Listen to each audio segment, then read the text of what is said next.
بسم اللہ الرحمن الرحیم۔ السلام علیکم۔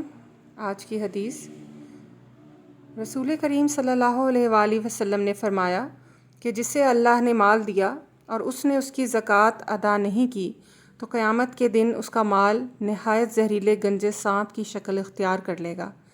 اس کی آنکھوں کے پاس 2 سیاہ نقطے ہوں گے جیسے سانپ کے ہوتے ہیں۔ پھر وہ سانپ اس کے دونوں جبڑوں سے اسے پکڑ لے گا اور کہے گا کہ میں تیرا مال اور خزانہ ہوں۔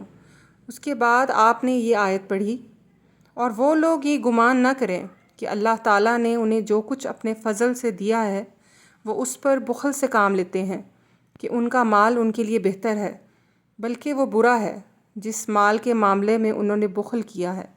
قیامت میں اس کا طوق بنا کر ان کی گردن میں ڈالا جائے گا۔